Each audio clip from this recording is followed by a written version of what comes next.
24-year-old Yuval's talking about the music festival that she was at in Israel a year and a half ago and the Hamas attack on it, which she survived. I wished for myself just to be happy and to really understand the gift that I've been given, and that is to live. Around 1,200 people were killed by the group, who the UK, US and others see as terrorists, and more than 200 were captured. But this week, Yuval's singing at Eurovision. There are opinions, but I am very, very, very proud to be representing my country, and hopefully I'll make them as proud as I am. Some want Israel banned from the competition while the war's gone on, and it says one part of the United Nations, which tries to get countries to work together, is accusing Israel of using food as a weapon of war by blocking supplies to Gaza.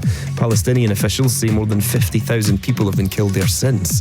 Back here, a 21-year-old man's been arrested over fires at a house and flat in London linked to the Prime Minister. Police say they're looking at a car fire too. Newsbeat's Polly Bayfield. These are over the last few days. One at Sir Keir Starmer's private home, though he doesn't live there anymore, and another at a nearby flat. Officers say no one was injured, and anti-terror police are looking at it because of who is involved. The man who's been arrested is still being held by police. Tory Lanez is in hospital after being stabbed 14 times in jail. The rapper got 10 years for shooting Megan Thee Stallion in the foot at a party. Officials say he was attacked by another prisoner. A post on his Instagram says he's talking again. Kim Kardashian's in court in Paris later. She's giving evidence about when she was tied up and held at gunpoint there nearly 10 years ago and had millions of pounds of jewellery stolen.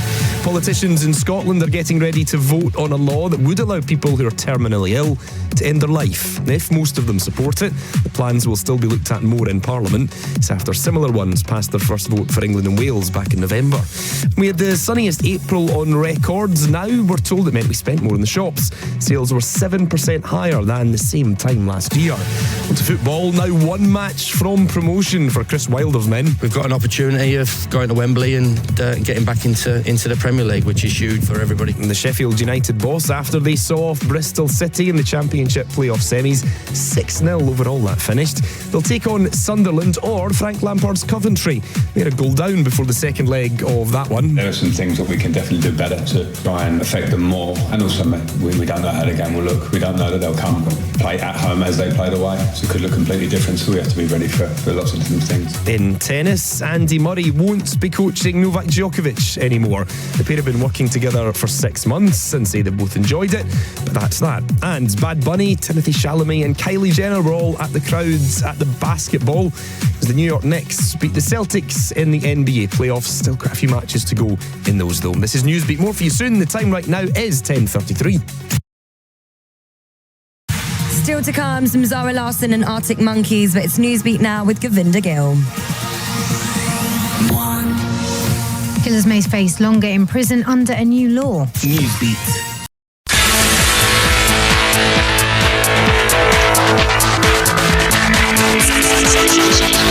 Digital, FM, online. This is Radio 1.